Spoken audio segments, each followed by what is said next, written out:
আজ তোমাদের একটা নতুন বিষয় পড়াবো। কাল পড়িয়েছিলাম। উফ, এত গরম লাগছে কেন? তোমরা এই গরমে পাখানা চালিয়ে বসে আছো? Load shedding sir. ও, তোমরা যে যার জায়গায় চুপ করে বসে থাকো, কেউ ফ্যানে বা সুইচে হাত দেবে না। আমি অলরেডি মেন অফ করতে বলে এসেছি। কি হয়েছে স্যার? সর্বনাশ হচ্ছে দীপকবাবু, স্কুলের সমস্ত ইলেকট্রিক সার্কিট শর্ট হয়ে গেছে। অলরেডি 5 জন স্টুডেন্ট ডেড। সুইচে হাত দেওয়া মাত্র মারা গেছে। সে কি? আমি প্রভাকর বাবুকে খবর পাঠিয়েছি।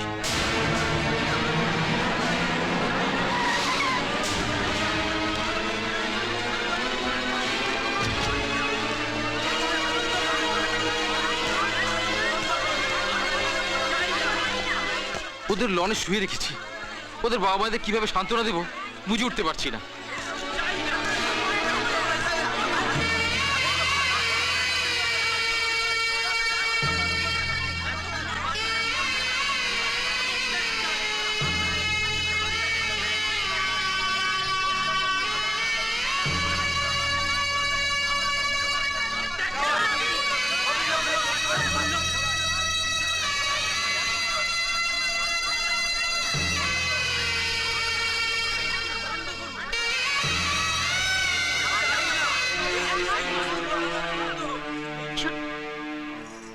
কি গো, কি এত ভাবছো বলো তো?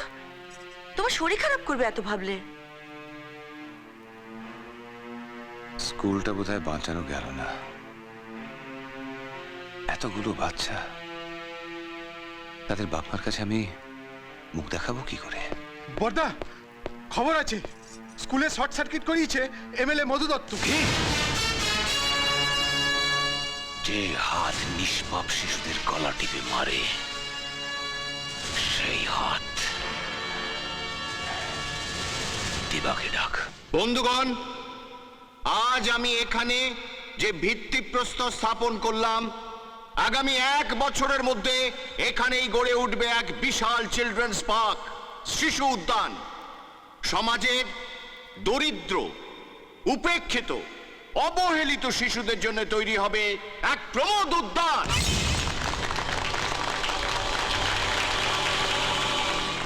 বড় লোকদের ছেলেদের তো অনেক টাকা, তাদের কথা তো সবাই ভাবে।